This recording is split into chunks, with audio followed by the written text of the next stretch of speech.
so much, Dr. Soham. So, some of you may be already very familiar with the machine. It has been around since 2017, roughly. And for those who are new, I have split the 4 minutes time allotted to me into 3 small videos. I have no financial interest in any of the products mentioned in this presentation. So first we'll start with how the machine is assembled. So there was a demand and a confusion regarding how the machine parts have to be put together. It's fairly easy. This is basically the foot pedal, the power adapter, the gun itself, some connecting wires, and you have the ink also, which was shown by Dr. Siddharthan.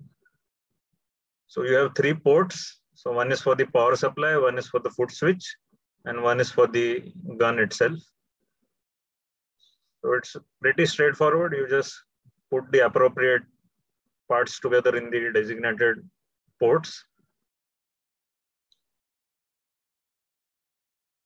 And in our hospital, we are using a sterile cloth sleeve, which is autoclaved after every use, to hold the gun so that none of our gloved hands or any part of it touches the gun surface directly.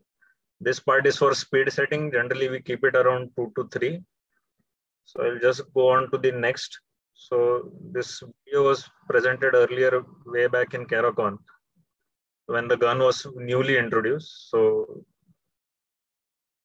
we started out with, and still continue in those eyes which are having no functional vision or without any PL perception. It's basically for cosmetic purposes. You put a small amount of ink on the surface and you keep on removing it, the excess ink, after every application of the tattoo. Once the ink stops of washing, you know you have reached the end point. So generally it takes around, depending on the area to be tattooed, around 4 to 5 cycles are sufficient for the color to get properly fixed to the ocular surface. If the eye is very inflamed or very angry or has secondary glaucoma, the pigment fade is a bit more rapid, but overall the cosmetic results are quite good. And this was just superficial tattooing. Sometimes we have corneas which are amenable to pockets. So there we don't need the machine. But so this young girl had a colobomatous RD with complete loss of vision. She had no PL. So I'm putting this guarded diamond blade at around 250 microns depth. And the rest of the dissection must be familiar to every one of us, especially those who are cutting their own tissue for dissect. So the principles guiding the pocket making are similar. You make the initial groove with the prefixed depth. Then you verify it by using the crescent blade.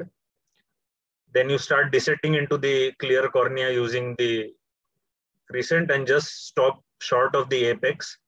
Then you switch over to the lamellar dissector, which you have in your toolkit. And using a mix of the crescent and the lamellar dissector, you complete the stromal pocket till the opposite limbus is reached. So there are very few cases like this which you get which are amenable to pockets. Most of the cases which we receive are either in glaucomas or full thickness scars, in which a pocket is not feasible because the opacity is in all the layers.